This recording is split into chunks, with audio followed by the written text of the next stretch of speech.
Alors les principales causes de migration aujourd'hui, ce sont des migrations de travail à l'échelle mondiale, même si ça n'est plus vrai pour l'Europe et les États-Unis, qui sont des vieux pays d'immigration et où le regroupement familial est plus nombreux comme entrée légale que la migration de travail. Mais à l'échelle mondiale, si on prend l'exemple du Golfe, si on prend l'exemple de la Russie, si on prend l'exemple également de migration de travail du sud au sud, ce sont les migrations de travail qui l'emportent. Après, il y a d'autres causes qui sont les réfugiés. Aujourd'hui, on a eu beaucoup d'accent qui a été mis sur la crise des réfugiés. On a eu 6 millions d'Afghans qui ont quitté leur pays, 4 millions d'Irakiens, 5 millions de Syriens. Donc c'est un facteur très important de départ. On a également, donc j'ai parlé du regroupement familial, on a les déplacés environnementaux qui aujourd'hui ne sont pas très nombreux mais qui vont croître tout au long de ce 21e siècle. On a aussi des migrations d'études, des migrations pour lesquelles l'Europe a fait un gros effort d'ouverture, ainsi que pour être dans la course internationale pour recruter les élites. C'est le cas aussi des États-Unis, c'est le cas du Canada par exemple. On a également un accroissement très important de la migration féminine, qui était à peine 30% des migrants il y a 30 ans. Et aujourd'hui, il y a 48% de femmes parmi les migrants internationaux. Mineurs isolés non accompagnés également en croissance. Et puis les très qualifiés qui souvent peuvent avoir un visa, alors que dans la plupart des pays du Sud, il est très difficile de sortir légalement de chez soi. Alors, est-ce qu'elles sont propres au XXIe siècle, ces migrations? Oui et non. C'est-à-dire que la migration de travail, ça a toujours été l'essentiel de la migration internationale, suivie par les réfugiés dans le passé. Et il ne faut pas oublier que dans le passé, il y avait des tas de gens qui n'avaient pas le droit de sortir de chez eux. Le bloc communiste interdisait la sortie, on ne pouvait pas non plus sortir de Chine, également communiste, mais d'une autre façon que le bloc soviétique. Et puis, il y avait également plus anciennement des grandes puissances qui considéraient que la population était une ressource, donc qui interdisaient à l'essentiel de leur population de sortir de chez eux, sauf quelques indésirables et quelques diplomates, quelques élites. Et puis il y avait beaucoup de pays coloniaux qui rendaient difficile la migration des populations coloniales parce que les colons ne voulaient pas se séparer de leur main-d'œuvre. Donc il y avait une pression des colons contre parfois les métropoles, c'était le cas en France, pour faire partir la migration d'Algérie, par exemple, parce que ces gens qui venaient en métropole prenaient de mauvaises habitudes, entre guillemets, ils se syndiquaient notamment, ils revendiquaient des salaires plus importants. Donc une grande partie des migrations d'aujourd'hui sont des migrations du Sud qui souvent n'avaient pas le droit de sortir de chez elles. Et dans le passé, l'essentiel des migrations dans le monde, il y a 100 ans, c'était des Blancs, des Européens.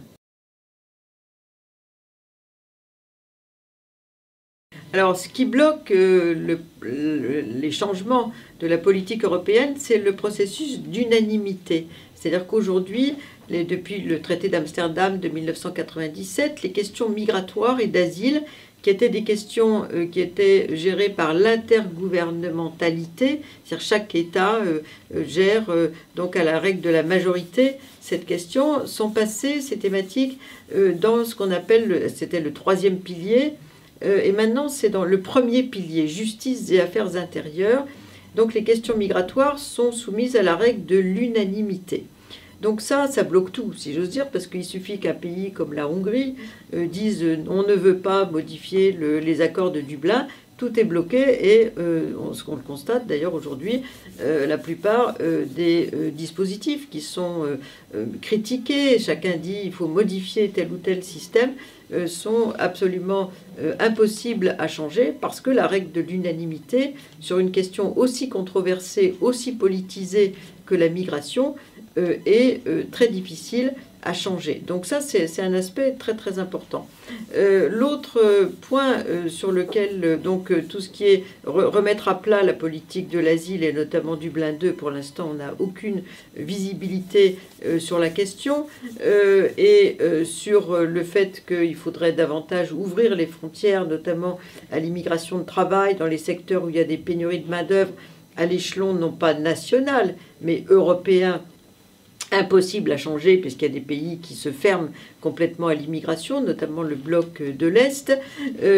Autre point qui pourrait être modifié sur l'accès à la nationalité, qui est dans la règle de la subsidiarité. Chaque pays décide du droit de la nationalité. Si on était cohérent, puisque la grande distinction en Europe, c'est être européen ou ne pas être européen, l'entrée dans la possibilité d'être européen dépend du droit de la nationalité de chaque pays. Et pour l'instant, chaque pays est très, très, très attaché dans son identité, son histoire, etc., au régime de la nationalité. Donc, impossible de bouger cela. Ce qui fait que, pour l'instant, on est dans un système qui est très décalé par rapport à la réalité. La réalité, c'est qu'il y a des gens qui viennent parce qu'il y a des demandes, il y a des besoins de main-d'œuvre dans les pays européens non pourvus par les nationaux, donc ça c'est un premier point très important. Le vieillissement de l'Europe entraîne aussi de nouveaux métiers non pourvus, comme garder les personnes âgées, travailler dans des métiers physiques, l'agriculture, le bâtiment, mal pourvus par les nationaux. Également, il y a des quantités de jeunes qui veulent circuler dans le sud, et pas nécessairement pour s'installer, mais comme ils viennent souvent de façon irrégulière parce qu'ils ne peuvent pas venir autrement, ils se sédentarisent dans la précarité au lieu de faire des allers-retours comme eux le souhaiteraient et comme un régime d'immigration légale le permettrait, ce qui était le cas dans le passé. Puis les alternatives qui sont proposées dans les sommets européens, souvent euro-méditerranéens, sont des recettes qui ont 30 ans d'âge et qui souvent ont échoué. Les politiques de retour quantitativement ne fonctionnent pas. Il y a très peu de gens qui entrent dans cette logique, soit comme retour volontaire, soit comme retour forcé. Donc ça ne peut pas être un exemple d'alternative à la migration. Le développement non plus, puisque la plupart des politiques de développement ont pour effet d'accélérer l'envie de bouger et aussi la matérialisation de la mobilité.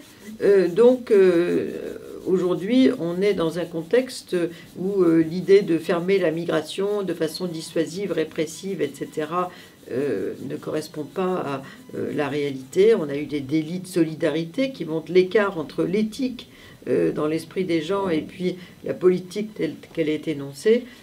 Mais tout est bloqué à cause du mécanisme de décision européen de l'unanimité au Conseil.